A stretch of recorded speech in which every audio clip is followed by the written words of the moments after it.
Why do you do what you do? Why are you friends with your group of friends? Why are you married to the person you're married to? If you can't answer the question why, then you need to read the book. Start with why.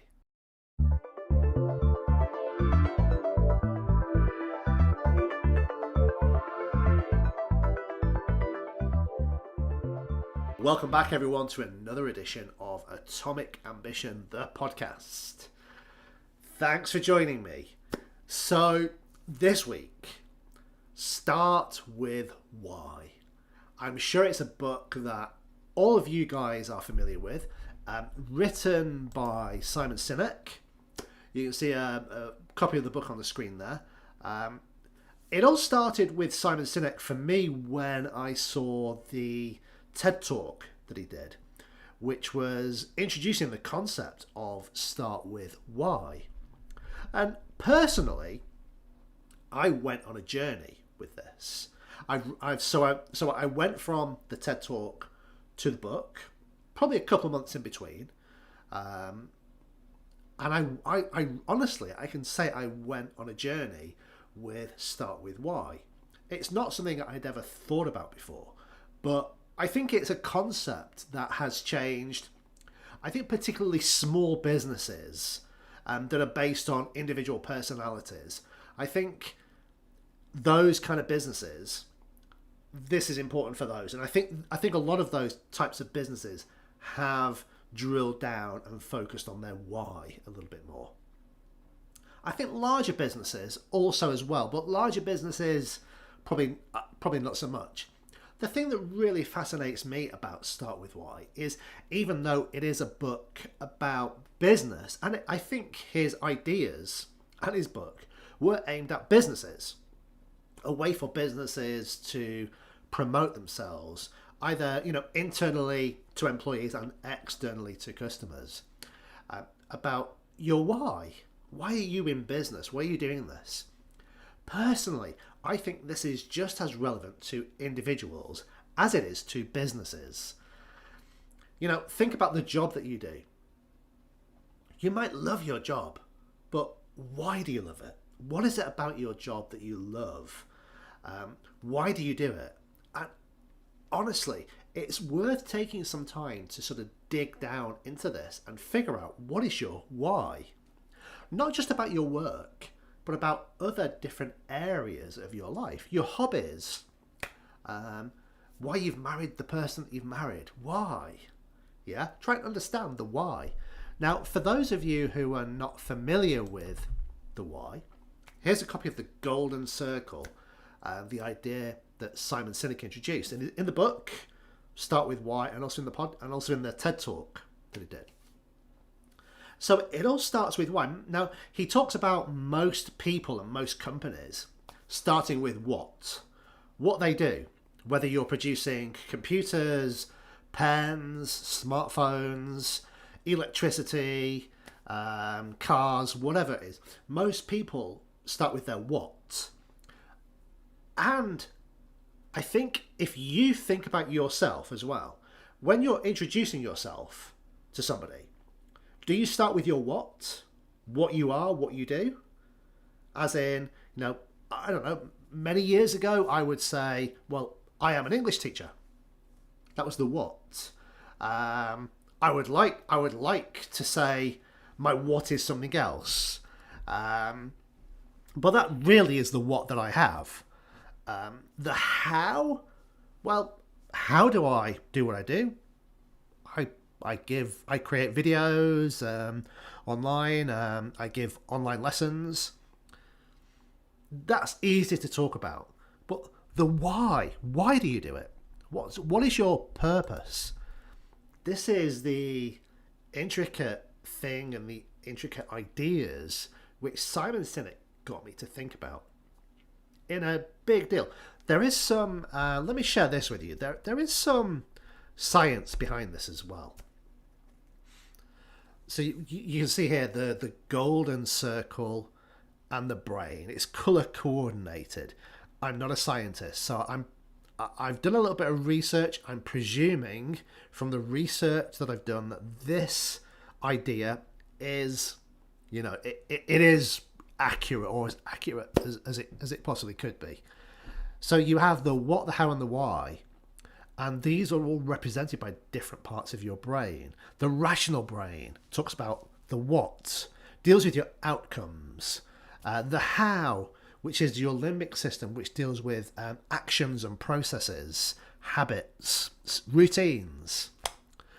But then you have the why. Your why is the core of your identity, and it's also the core of your brain as well.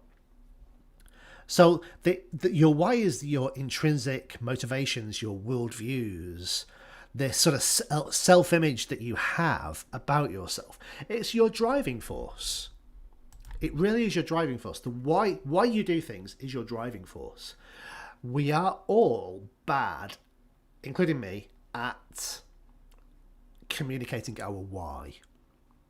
Whether it's in a business situation or in a personal situation, I think we're all bad at communicating our why. I think sometimes the why is so personal, we don't want to share the why with the world. But I'm going to say to you, I'm going to give you my advice on this. First of all, if you haven't read the book, read the book. If you haven't seen the TED Talk, watch the TED Talk. But then your why can become a powerful thing in your life that will help you create better connections. You're going to have to trust me on this. It might be very, very difficult for you to share your why because it is so personal. Yeah.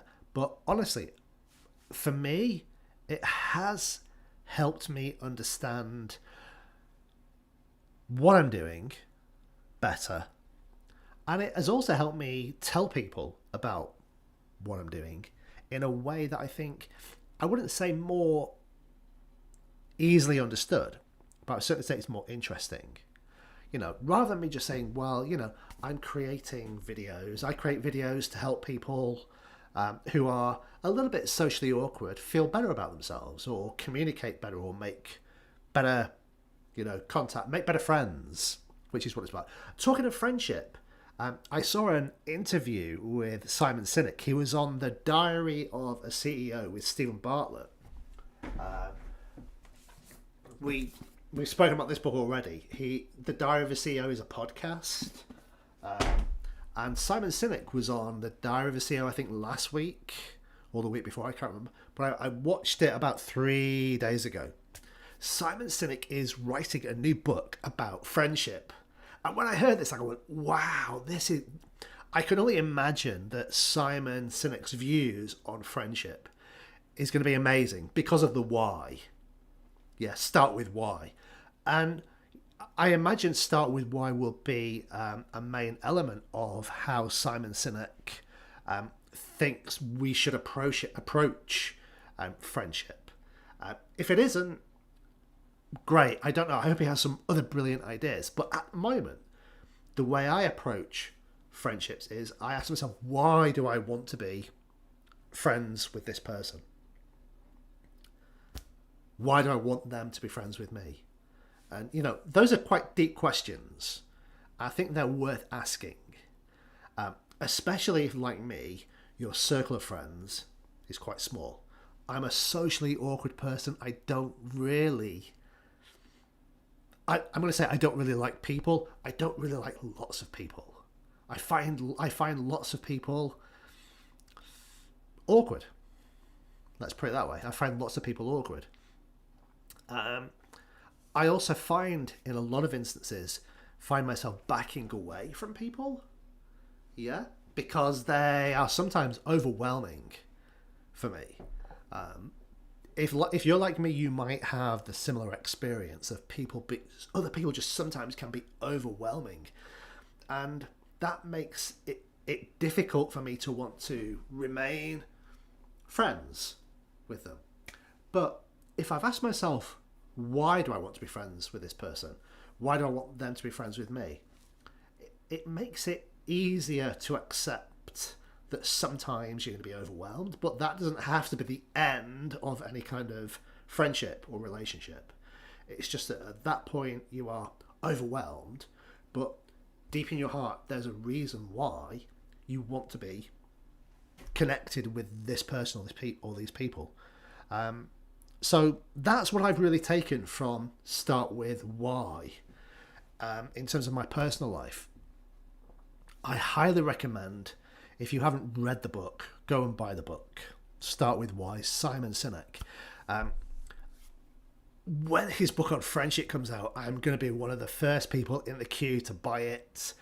And actually, I'm going to check Amazon because I don't even know when it's due out. Hopefully, it's kind of got a release date on Amazon already. I'm going to be in the queue to buy it, and I will review it for you as well as soon as I've read it. It'll be brilliant. I can't wait. Anyway, that's it for this week. Thanks for sharing a moment of your time with me this week. I hope you have taken a little bit of inspiration from me and try and understand your why. See you next week.